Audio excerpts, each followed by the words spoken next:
I play Habib. He's the owner of the corner store. Absolutely. And he gets involved in some of the drama unwillingly. It occurs, but it's wonderful because that's where everybody comes in to buy diapers for the kids, etc. You know, in the corner store. So absolutely, and the corner store is such a staple in the hood, no matter what city you're from. And your local corner store guy is often someone who's lovable, who sees what the community is going through and understands the struggle. So how cool is it to play a role like that? It's fantastic, and he also knows the secrets, right? But yeah, it's a wonderful role because he's also an immigrant, so it's a wonderful immigrant story about he's searching for the American dream and hoping that he's got it. So it's there's a lot of that involved, and he does very well for himself. Let me just say that much. Absolutely, and you bring up such a great point that we do get your story as an immigrant, and a lot of the times, immigrant minorities, we have to look out for each other in a lot of situations.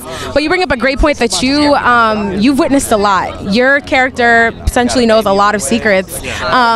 Can you share anything? No, I can't. And it's right. No, I can't, obviously. But also, it's different than like a secret per se. It's more just knowledge that's that he's kind of thinks he knows. So it's good that way. Yeah. And where are you from originally? Me myself? Yeah. Where do you think? I'll take a guess. I don't want to make a very badly educated guess.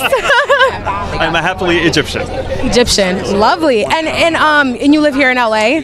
No, I live in Chicago right now, but I lived here for 9 years, and I've been in Chicago for 4. And this came across, while I'm in Chicago, I couldn't have asked for a better, amazing, people to work with. Lena Waithe, obviously, the writing is tremendous. It really captures humanity in all of us.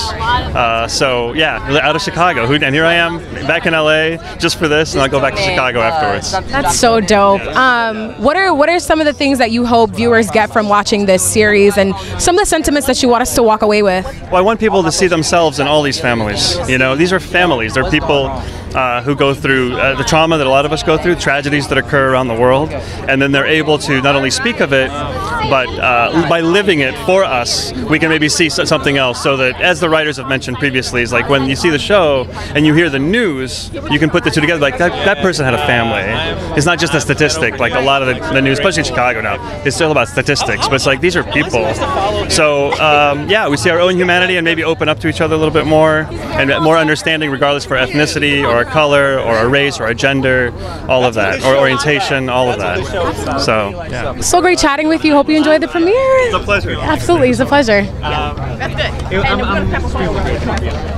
think the show is